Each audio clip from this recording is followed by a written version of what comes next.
各位观众朋友，大家好，欢迎收看9月15日新闻，我是嘉豪。要发生什么大事代，头先就来报您知。美国参议院外委会通过台湾政策法案，接落来会交予参议院专院来一个审议。针对这个停台法案，中国已经向美国表达不满。国内今仔增加45000多本土病例，另外指挥中心表示，10月有机会会当加入境检疫，改做是0+7。今早起，伫宜兰头城发生拖拉机并且卡伫山脚险险轮入去铁基路，换到这拖拉机事件，搁再发生挂卡也咧顶代替的警示系统。美国参议院外委会今日通过台湾政策法案，接落来会送予参议院专院来审议，部分条文要做一个修正，包括要甲驻美代表处改名，这条是甲改做是建议性质，甲台湾当作是非北约盟友的地位，要改做是同款的台股。像这块条文拢变较含糊无遐尔啊明确。咱的外交部也表示讲，会继续来关心这个法案的进度。也来讲到这个挺台湾的法案，有关是互中国丢下断地，因已经按捺袂调，向美国抗议啊。美国参议院外委会美国时间14号以17票赞成、5票反对，通过加少关注的台湾政策法案，所以会送参议去专院审议。这个法案可看作是1979年以来上全面中正美国对台政策的法案。提案的参议院外委会主席贝南德斯认为讲，这当强化对台湾的安全援助，嘛袂改变对台政策。Does not change our policy to Taiwan as it exists today, but it gives greater clarity about our willingness to help Taiwan. 进前白宫是传出讲，正烦恼台湾政策法案部分的内容，各位民主党议员嘛投反对票，代表性的条文都有一寡调整，驻美代表处要改名嘛改作建议的性质，提供台湾军事用资是无变动，等到给第5年20亿美金，但是本地要互台湾非北约盟友的地位，是改作当顶的台务，无处理甲遐尼清楚。外交部将持续关注台湾政策法案的后续进展。并且将与美国国会以及行政部门维持紧密的沟通，期待在这本届美国国会的有限会期中，能够促成这项立法。法案刷落来是需要参议院通过、众议院通过，总统签嘛才算是完全过关。再伫明年1月，本届国会基本进程来完成。总统府嘛感谢美国参议院，搁一摆登跨党派对台湾的支持。但是中国外交部嘛表示强烈的不满，反对到底，已经向美方提出严正的交涉。中国会看法案进展的状况和落尾的结果，来采取必要的措施。记者综合报道。美国参议院外委会通过台湾政策法案，在国内朝野党派拢是真肯定的。有几个为民进党立委拢认为，这是台湾关系法了后上届挺台湾的法案。只是讲台湾政策法案当作是卡到联合国2758号的决议，可能会影响到中国的一中原则。有学者分析讲，美国并无改变台海政策。美国参议院外委会通过台湾政策法，可能当作代表美国国会对台湾安全的支持甲承诺，也引起国内政大的关心。部分朝野拢肯定，国民党主席朱立伦乐见这个成果。民进党立委讲，这是伫台湾关系法了后，台美关系进展上明显、上挺台湾的法案。主要对于台美实质关系的提升，对于区域安全的维护能够有增进，我们都是表示欢迎。法案非常重要。将是美国最挺台湾的法案，要求美国政府对台战略要明确，不能再走模糊空间。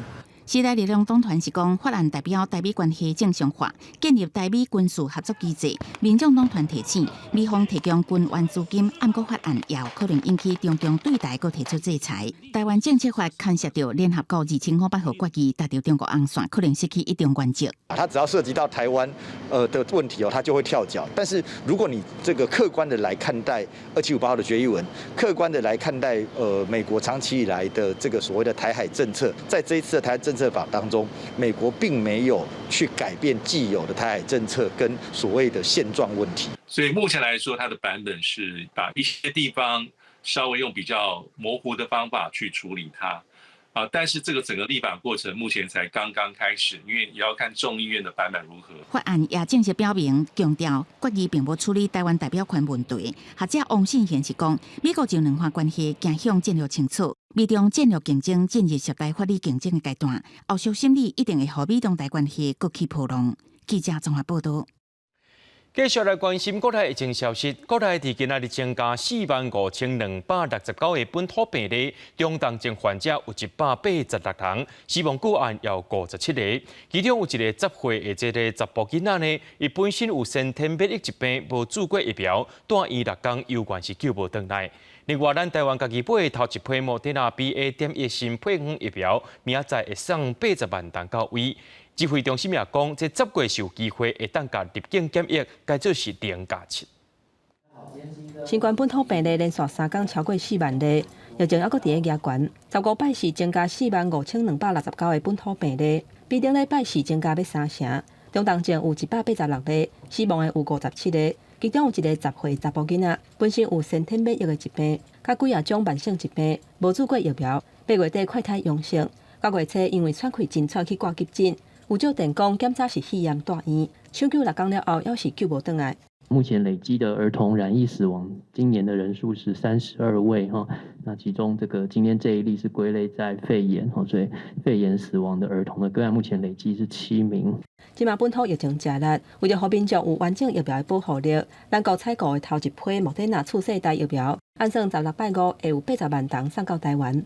为2时开始，会分阶段开放予65岁以上的集会人。机构的居民，甲免疫力较低等等高风险的族群优先注射。一开始来是有80万，我们会针对那个80万，就是的部分来先分出大概差不多41万左右。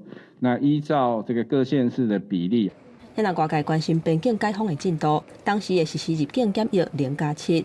赵真祥讲，爱等这波 BA.5 疫情高峰过，而且有明显转好了后，才有可能会实施入境免隔离。10月份有机会，不过10月初的可能性较低，需要持续观察疫情的变化。记者综合报道。讲到这疫苗采购案一直的争论，国民党团就点名为副部长许瑞元、甲行政院副院长沈荣津，伫去年捌可肯工商界卖去买疫苗。许瑞元今仔日就回应讲，将来唔捌因为这疫苗进口的代志去和这个工商协进会任何人见面。沈荣津也讲，无可能去阻挡产业界甚至是企业去买疫苗。年底首都选战，最近一直讨论疫苗采购的争议。国民党团早起召开记者会，提出迄当阵通联的记录，而且讲为副部长许瑞元、行政院副院长沈荣津，去年捌涉及叫工商界卖采购疫苗。6月19号，工商协进会的理事长林柏峰就接到行政院副院长沈荣津的电话，告诉林柏峰不要为工商协进会找麻烦。不要为政府找麻烦。不是这样说，他是说国家已经有在安排准备了，不需要工商协进会的捐疫苗，没有说找麻烦，没有找麻烦的事。李炳宏表示，因为工商界欠缺买疫苗的管道，才会找国民党的委员斗3天买 BNT 疫苗，嘛公开通话内容。不过无愿意讲出甲虾米人通电话。面对那样的指控，行政院副院长沈荣津，还个为副部长许瑞元拢亲身出来说明。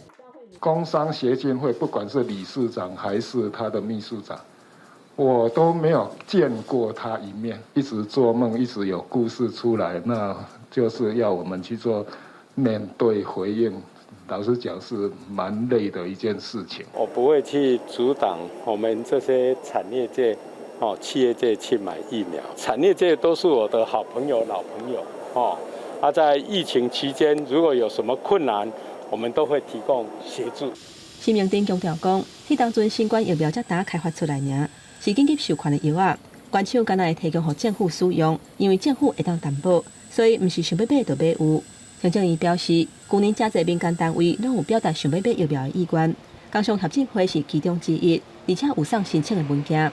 不过因为原厂技术文件保无条，绝对无阻挡买疫苗的进行。记者综合报道。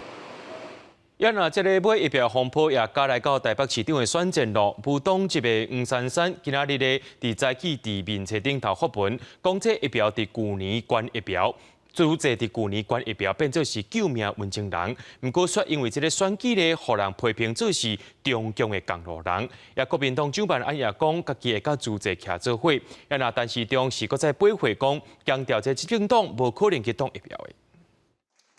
前技师白色西装外套出席活动，普通籍台北市长参选人黄珊珊出席座谈会。不过伫19早时，伊则伫面册发文，讲因为一场选举，组织为关疫苗的救命恩人，真做中共共路人。怎么这么久才进来？所以可能还是要请他们说清楚。当人民在受苦的时候，我们的政府有没有极尽所能的、尽全力的去争取疫苗，还是说用意识形态在做相关的处理？国民党团伫19早时也召开记者会，讲伫去年要咧做卫福部处长的谢水元，甲行政院副院长沈荣珍，拢有主动民间组织买疫苗。国民党参选人蒋万安今日拜会行程，嘛讲到疫苗争议，伊认为应该还原疫苗采购过程的真相。但我选择跟慈济还有台湾人民站在一起，慈济是捐赠500万剂疫苗给台湾民众，稳定台湾民心的宗教团体。却被打成中共同路人。执政党不会去挡疫苗，这是一个非常浅显的道理。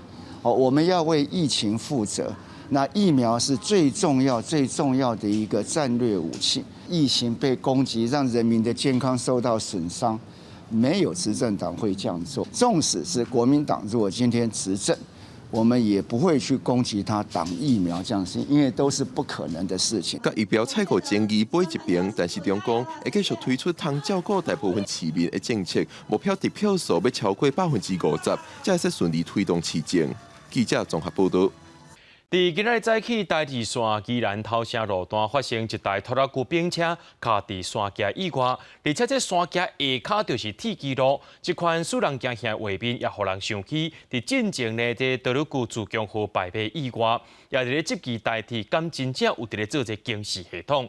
事实上，代替的意外是一直咧发生，不管是大条也小条的，亲像这中秋连假的时阵呢，彰化园林因为这号志过样，连续3天这车帮拢万分。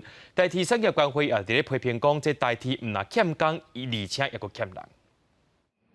这只规个摒弃的连结啦，就安尼卡伫边坡顶悬，离下骹的铁基路敢若有10公尺，看落是真惊人。代替紧急通知所有会经过遐的火车，就要驶较慢咧。这个事故的地点就伫咧台二线滨海公路宜兰头城台尾。临近铁轨的那一部分，那条路线我们已经先预防性的就先封锁。现在通行的是靠海侧的那一边的路线，通过那个路段的时候都是用慢行的方式。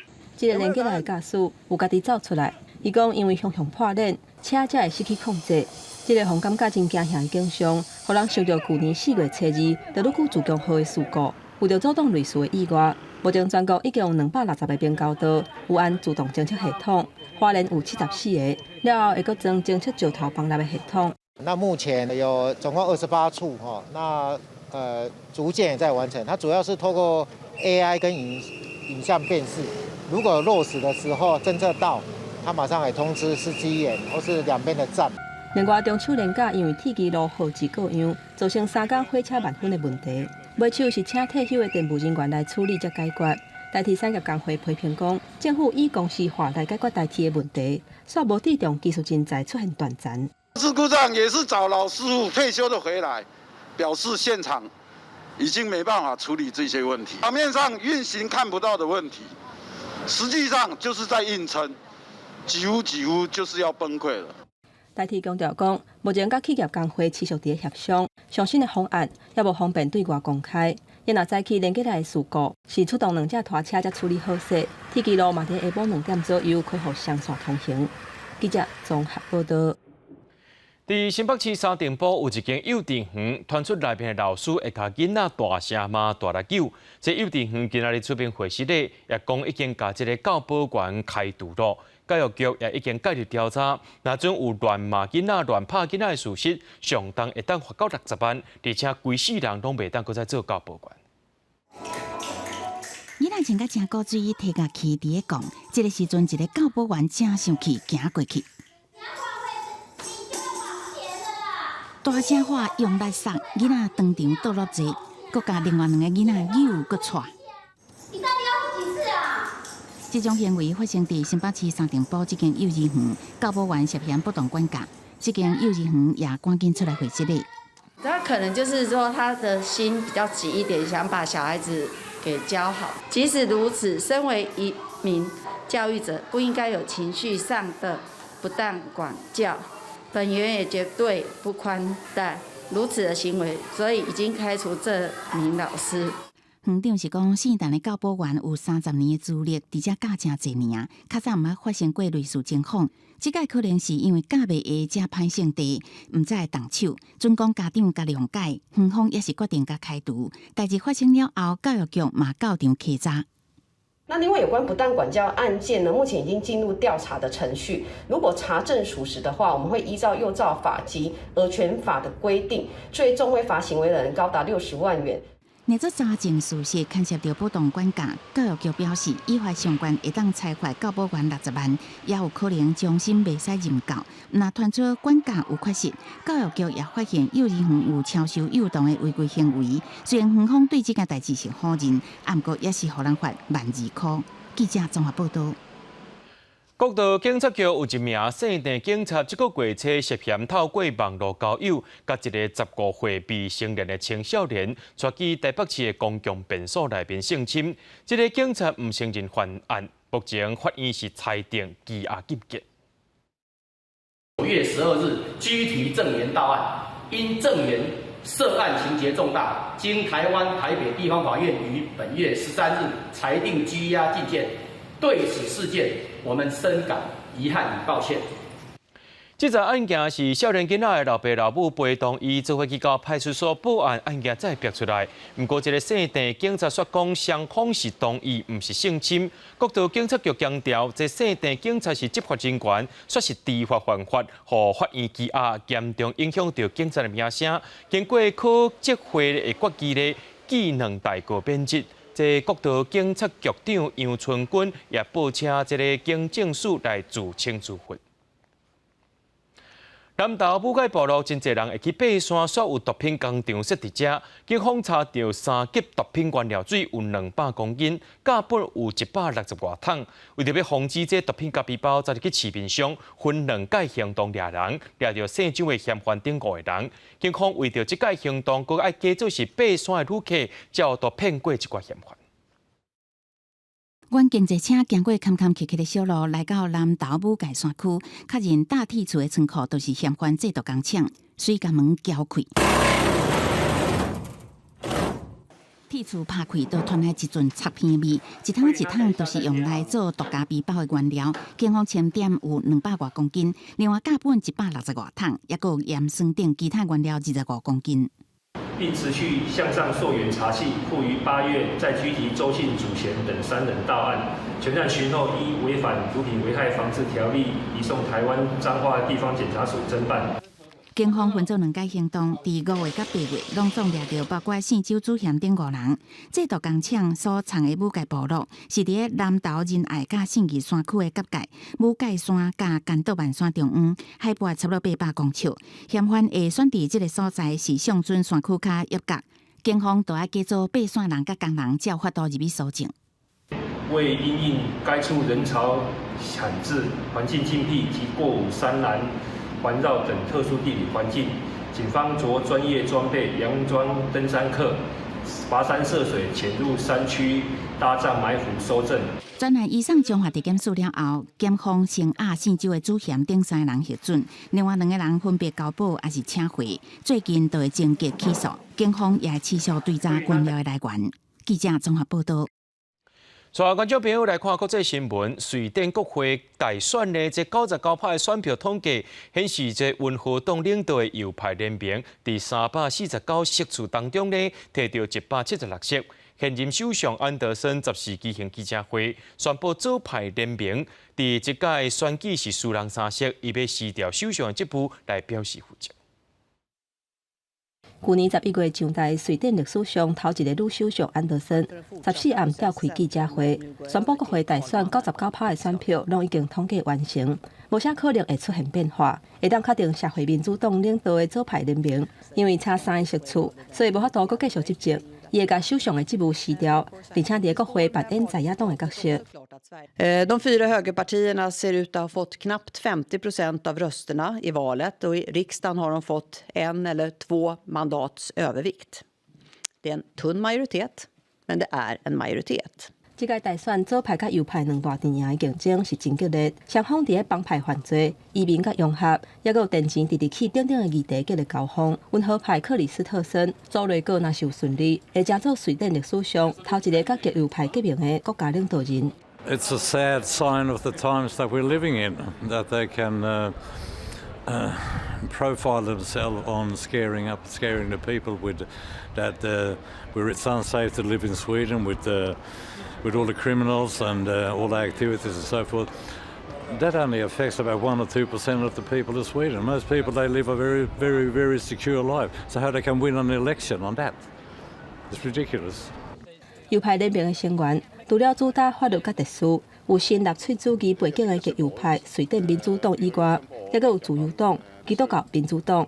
政治色彩属于中央偏右派的克里斯特森，中学时期就对政治有兴趣，捌做温和党的青年干部，已经结婚，而且请养3个为中共领养的查某囝。英国伊捌讲绝对袂甲极右派合作，不过连续失败2届了后，开始专心伫右派，也有极右派选民关注的议题，答应会整顿治安，解决瑞典高失业率、欠助产师，也有学校教室乱糟糟等等的问题。公司新闻王慧文编译。黎巴嫩出现经济危机了后，因为政府就甲民众伫银行口座禁3年，拨多去领钱。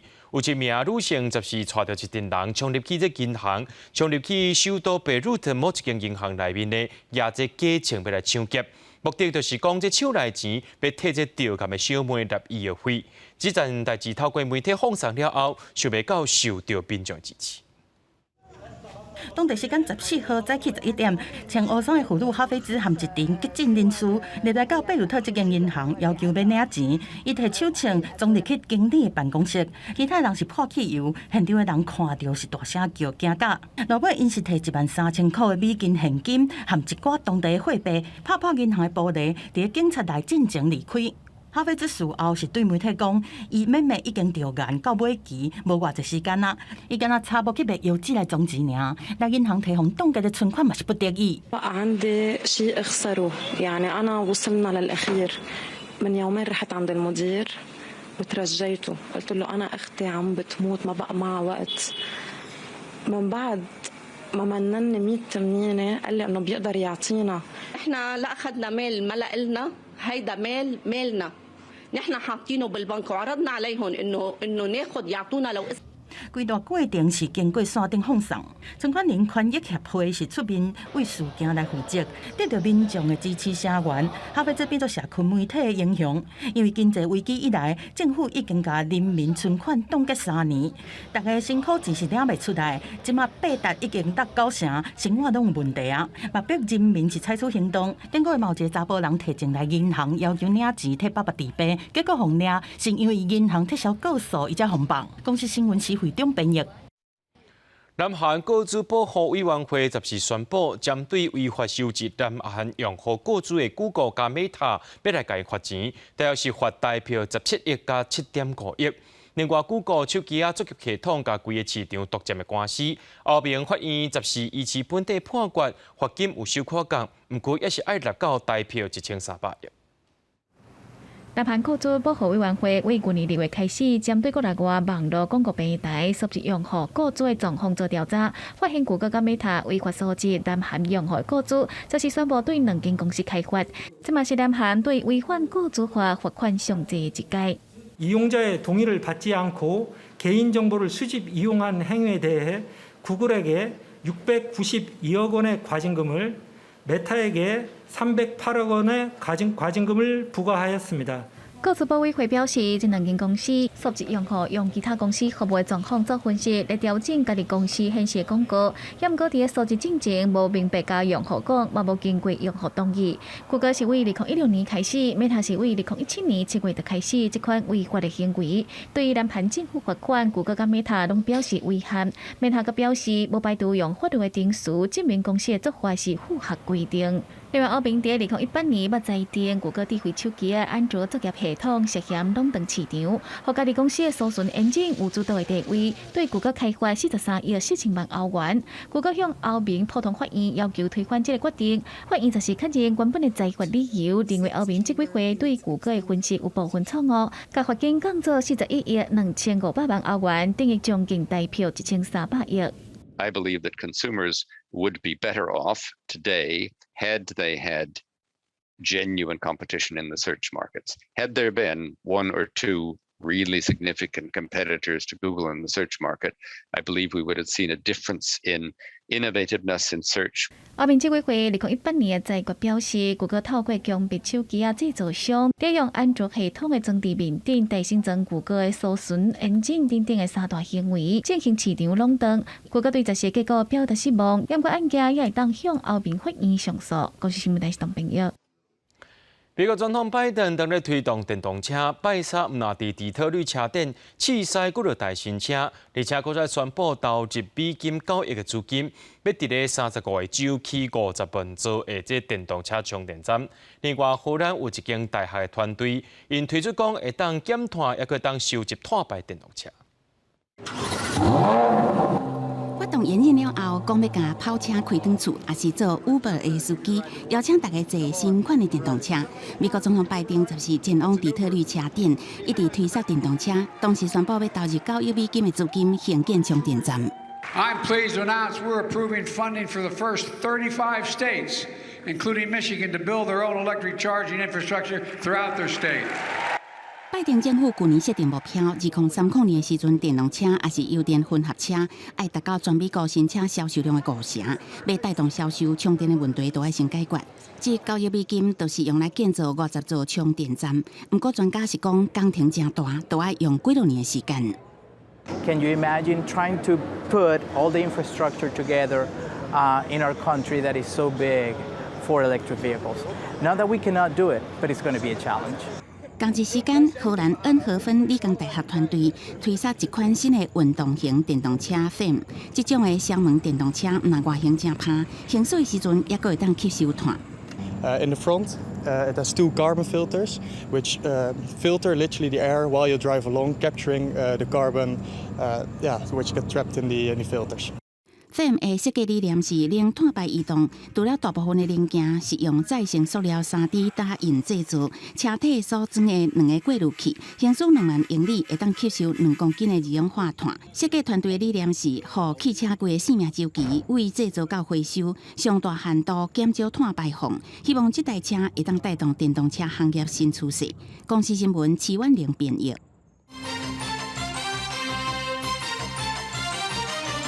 第59届金马奖伫11月19举行，不过香港影业协会伫进前就发配予会员来考考因麦来参加。2018年开始咧，金马奖就去互中国香港政治影响啊。导演吴念真也表达不满，认为影展呢若准牵涉到政治，就是无意义。金马奖颁奖典礼会伫11月19举行，香港影视协会用一个写配予会员。考考因若是要参加金马奖，就要三思，避免牵连受采用。不过去年以香港反送中运动正做背景的电影《花果飘零》，摕到最佳导演的罗督尧已经提早来台湾，当伫咧找拍后一集的灵感。从《他乡的季节》开始，我们一直跟台湾都是有很多的不同情况的交接的。2018年以咱的青春伫台湾，摕到最佳纪录片的台湾导演鲍如，伊发表感想的时阵，讲到毋望台湾互看作是真正独立的个体，去达到中国的尾流。做安尼，这个影片也有相关的人员，就互禁止参加金马奖。最近这几年来，香港嘛对中国做抵制。现在很多纪录片来讲，剧情片，尤其香港出品的，很多都是跟政治氛围是有关系的啊，所以变成就是它也是一个地雷区了。所有事情一牵扯到政治就没完没了了，也所有的话都没有意义。那我觉得影展的本质就是说，如果这个任何一个影展可以做出它自己的特色，其实不必去顾及到某些政治的背景。原本是影视艺术交流平台金马奖，去互中国看作是政治化的舞台。学者认为讲，香港影视协会自我审查，对中国做抵制，这个举动是中国一直抵制民进党的行为之一。他背着你办的任何的国际的活动，坦白讲，他们是没有资格去做限制，是他用限制说嘛，威胁嘛，意思说你去的话，你自己看着办。中国国台办14表示，要抵制有政治色彩的活动。也闹着委会回应讲，会永远甲双手展开欢迎好的电影。另外，金马执委会讲，欢迎各地华语电影做回来参与。记者综合报道。政府强调，台湾无欠电，不过2年来发生这3届大停电。今年3月303大停电，佮予台电董事长入台。台电今日公布强化电网轮线建设计划，按算10年会投入5645亿。代理董事长陈文新表示，上届大的目标就是希望大规模的停电唔通再发生。兴达电的操作人员做隔离开关的测试，却无先确认，造成速度接地故障。一个正误的动作引起全台湾549万户停电。各大电网控制机收集中，根本就无耐用。台电早起是提出强化电网韧性的建设计划，10年会投入5645亿，让电网会当分散、巩固和防卫。整个强韧计划最大的目标，我们就希望。单一电网事故所导致的长时间、大规模的停电，绝对不要再发生。各大电网有3条主干线，南北东会通，透过龙潭、中寮、龙旗3个超关压的变电所做重要的节点，但是只要一个节点出问题，就会牵连全国。分线一定要先做。台电拍算，予5大电厂直接来配7大园区，若用交通运输来比，都是予1/3的车流，该行省道，莫行国道，安尼较袂塌。电力1/3在就近就用完了之后，那么上主干线的这个余裕呢，就会空出1/3的容量，就是要给我们的民生用电可以直接在主干线上做调度。另外，台电嘛会增加28个变电所，解决送电的问题，但是起变电所较会互民众来抗议。台电表示会确实沟通，学者认为讲，硬体建设的时阵，电网的韧性嘛要靠智慧电网的推测，人工智慧嘛会当帮助一时的分析。记者综合报道。内政部结合全国19个地方政府联合稽查，这有备处的建案，57个新建案当中发现30个违规，这个比例超过50%。内政部也表示会请地方政府来处罚，也强调对109年开始联合稽查到今，违规建案比例已经对8%降到50%。只是讲这厝价犹原是真悬，真侪少年人拢伫咧怨叹讲，干那扣薪水是无都卖厝的。地检局人员前往台南市真济卫生建案销售中心复检，为去年7月遗售处新制上路了后，台南陆续发现在件违规情形，累计裁款291万。其中这位遗售处建案并实案，因为无申报比查，就销售这个违规情形，互人罚150万。他还没取得建造就开始销售，还没有被查就开始销售。那最后一个就是他的购物预约单，他不利消费者。台南市强调违规一律严办，呼吁业者自律。内政部也伫10时结合全国19个地方政府加行政院消保处等相关单位联合稽查遗售处。本次联合稽查总共稽查了57个预售屋建案，那初步有发现30个建案涉及到有违规事项，我们都会请地方政府尽速从重处罚。稽查发现违规比例超过50%，以销售中心也是样品处无得到建造上制，也有红单无写明买卖面积，也是买方超期无签约就不收定金，建案契约违反规定才会状况。中央表示会请地方政府严格处罚。我觉得那只是选举期间的一个说法而已。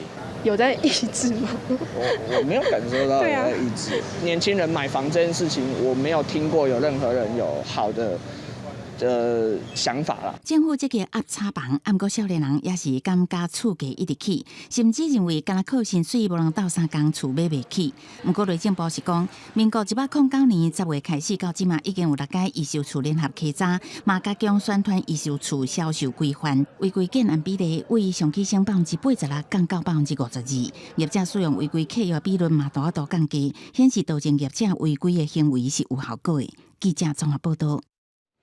中华有一个妇人人，因为3个月来有3位亲人来离开人世间，心情是真悲伤，出来熊熊无喘气心跳。送病院急救了后救回来。不过医生发现讲，伊毋是心梗塌，可能是心喙症候群。什么款是心喙症候群呢？带观众朋友做回来了解。有一个64岁姓区的负责人，前一日半暝伫咧厝边昏去，去到病院进前都已经无喘气、无心跳。经过急救有恢复生命的现象，不过医师伫咧成功甲伊检查的时阵发现讲，伊心脏的血管并无脱去，连倒是心脏倒边的心室。伫咧收缩的时阵，形体若像是咧掠塔壳的翁仔，腹肚汤也较宽，翁仔喙较细，或者是塔壳翁仔心肌症，嘛或者压力性心肌症，也就是人讲的心喙症候群。送到本院急诊时，已经没有呼吸跟心跳。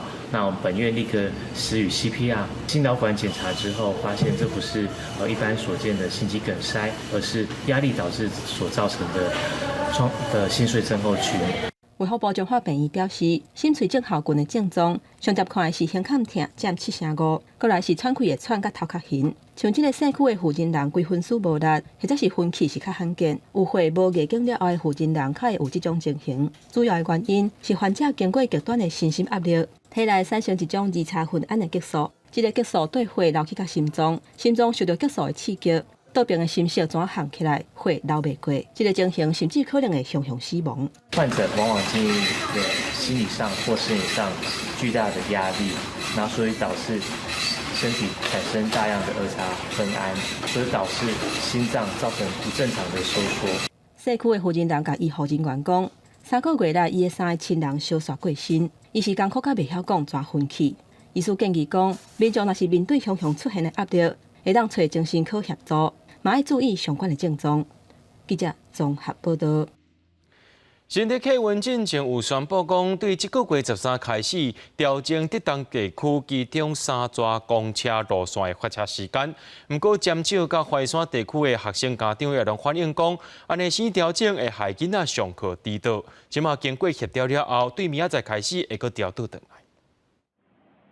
学生排队准备坐公车去学校读册，不过13开始，这座路线对原本的早起6:05分发车，慢15分钟变做6:20才出发。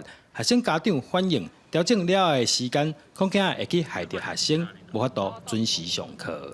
在选学校的时候，就考虑到交通问题，然后这班次其实还勉强能够在7点半，大概7点25分前可以到校。可是它稍微一延后，即使是延后15到20分钟，还是导致小朋友的确会迟到。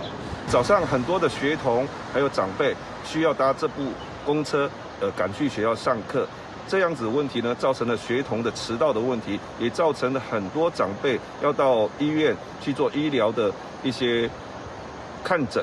也造成了延误。主管单位新竹区监理所知影了后，赶紧找乡公所参新竹客运相关人员讨论，最后经过协调，决定配合学生需求，公车对16开始恢复原本的时间。这个衡山这个民众的一个反应哦，那我们积极立刻来联系衡山跟坚持乡公所，还有我们的客运业者，那他们也承诺呢同意在这个明天9月16号开始呢，把这个班次从6点这个05分的恢复这个时间，让我们衡山乡的这个学生呢能够准时到课。新竹县尖石以及怀山地区的学生，大部分拢选择坐公车去上课，即马时间调整回来，总算解决不少家长心肝内的烦恼。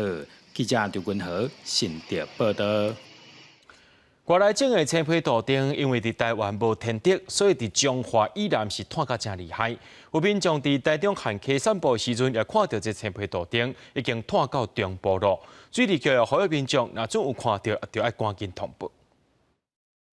摕出相片，一只青豆丁就藏伫溪岸边，爬起来拿早的脚，凶神恶煞，袂输就要降价。伫台中代理旱溪溪边步道，不时都有民众来遮散步。最近所传出讲，有人定定看到青豆丁伫遮咧踅，好在地有影是真惊吓。它真的看起来就很丑，我觉得是很那个比那种大蜥蜴还要可怕，太大只了，因为。光看到那个头，你就会觉得我这个面目狰狞，真的太可怕了。所以那种心情真的是用大吃一惊来形容。在地这烦恼唔是无原因，因为青豆丁是外来种，伫台湾根本就无天敌，一体就当生超过20两卵。若个继续放互伊伫野外大量生炭，一旦互伊生环境，恐惊日后就愈歹灭断根。他是爬树的高手而且它也是潜水的健将，实际上它不会主动的攻击人，但是因为它面目狰狞它会让民众看了就害怕而且这个是外来种，我还是建议农业局尽速把它移除了。如果民众有发现这种外来种的猎区的话，可以打1999电话，那1999会通知我们相关的这些野生动物那个保育专家去捕抓处理。市表示，台中市这4年来，逐年拢会当掠到大约40只的车路灯，未来会阁派人去研发加强巡查，嘛呼吁民众，若看到车路灯的时，会当紧卡1999电话通报，相关单位会紧派专家去现场猎捕处理。记者转报道。南投乐国的活动中心最近重新装潢，变作是时大的健身俱乐部。东华病院去向卫福部申请这健身器材，放伫活动中心，要互时大来这运动训练金吧。伫医护人员的辅助之下，阿嬷真认真的做金马训练。这是乐国的健身俱乐部，有10多种器材会使用。时大希望讲会使愈练愈勇敢。东华呢，为着咱社区的老人的健康争取下10多项的运动器材互咱大家呢运动了真好，身体嘛日日健康，日日进步。这是阮乐国老人上该福气的所在。我相信有这个器材以后，我们以后会很认真来这里运动。很感谢东华医院很用心的向我们卫福部申请这个健身器材给我们入谷乡邻来方便健身。年岁大，才酸遐痛，较袂牵得受伤。东华病院特别向卫福部申请，伫乐高的社区活动中心放健身的器材，透过运动来调整姿势，增加筋膜，互老人较有力去稳定规个身躯，也较袂跌倒发生意外。而且这挂器材也是特别为老人的身体设想所建的。肌少症对于长者的健康危害是非常大的包含肌力差，很容易造成跌倒，造成骨折。所以呢，我们特别挑的这个器材呢，把身上的上肢、下肢跟躯干都做训练，而且重点是特别挑选是液压式的器材因为在老人家不像年轻人可以使用杠片。从早开始运动训练筋膜，身体愈健康，四肢也愈有力，来延迟身躯退化的程度。记者综合报道。捌主演过台湾电视头一出连续剧《整整》的资深演员刘英雄，这被为着保安起见，本地伫今仔日地当解除隔离，想袂到昨伫困眠当中来别世，食到85岁。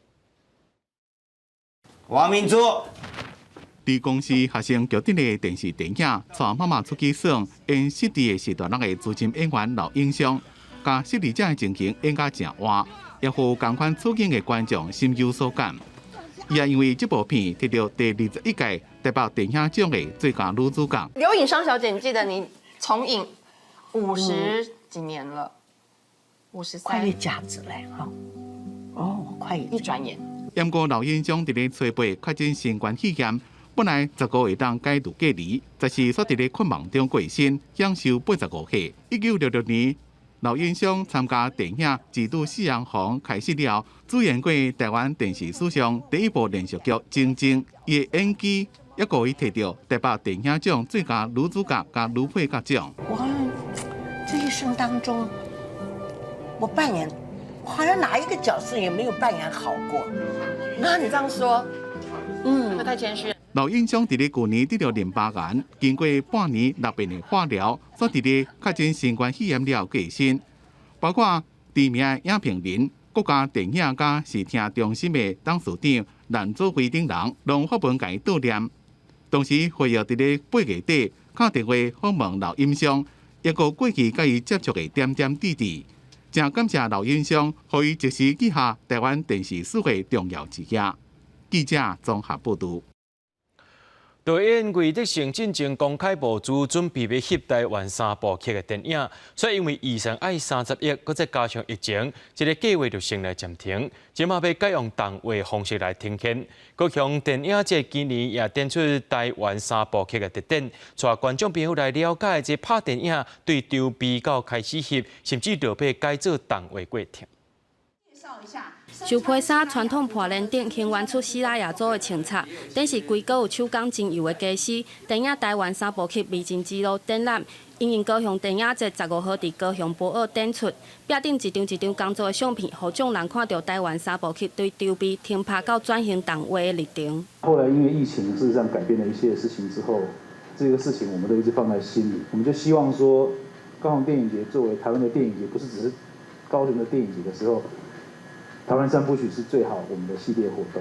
台湾3部曲原本第一部主要场面《麻豆社战争》甲《掠落》是定伫高雄南青计划区造景来拍。2020年为着想到伫个现场亲身说明场面规划，但相关计划却因为去年本土疫情爆发停止。你一开拍是聚集300-500人这样子，这么大规模的群聚，政府也是不可能开放让我们去执行这个东西。为着想为着这个电影募款超过1.2亿，但因为疫情影响，加上制作规模一算有关，成本估计超过30亿，只好改做动画。评估下来觉得可行，而且金流的部分又不用3部一起拍，它是可以一步一步来，然后金流的压力没有那么紧迫，然后整个预算又可以降低1半以上。电影进行做历史研究甲场景设计，互动画制作省了真侪功夫。为的是表示动画缺点是角色的表现恐惊无演员遮尔幼，但是透过演员实际演出配音等方式弥补，嘛希望准备伫2025年推出的第一部会使变做台湾动画电影的推手之一。记者陈焕武、面交馆高雄报道。台湾文创产业博览会的家具馆用陈定波伫1934年完成的展望自路城设计出一展览的主题。这画内面的家具市中山路是用6000支釉茶布搭的。文博会结束了后，这展览作品也会刷到家具博物馆，予在地人欣赏。一支一支的釉茶布搭出特殊的展览空间。文博会的家具馆用6000支釉茶来展示陈定波的作品。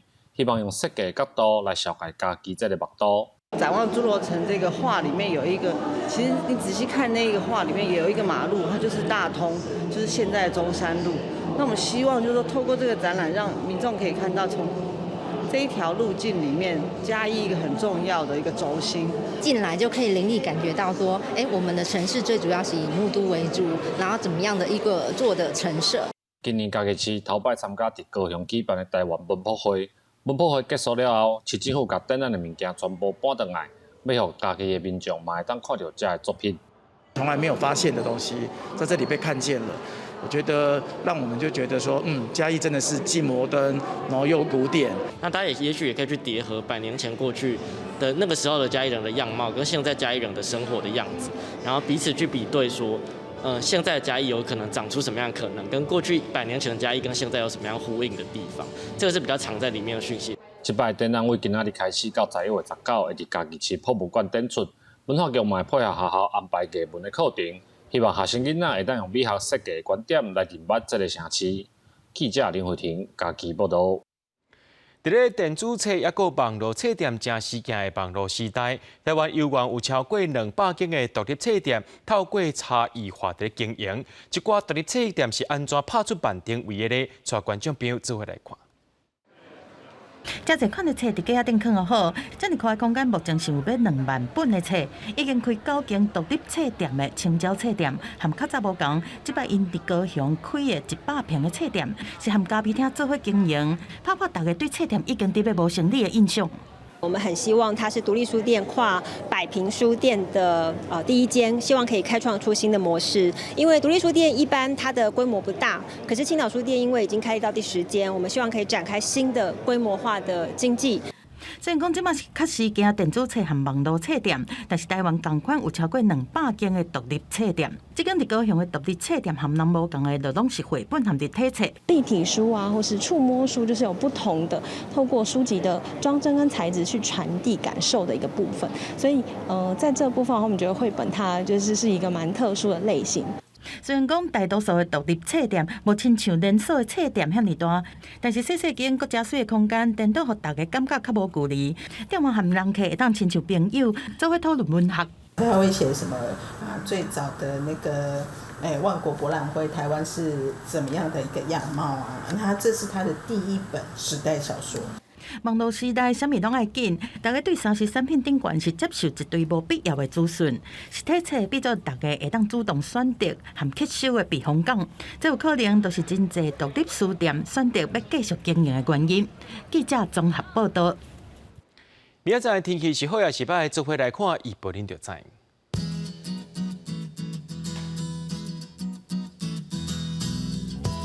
家己到新竹对，家人到新竹对24度到31度，苗栗到云林对23度到32度，家己到屏东对24度到33度，依然花莲台东对24度到32度。平遥金门马祖对25度到34度，还有未来3天气象。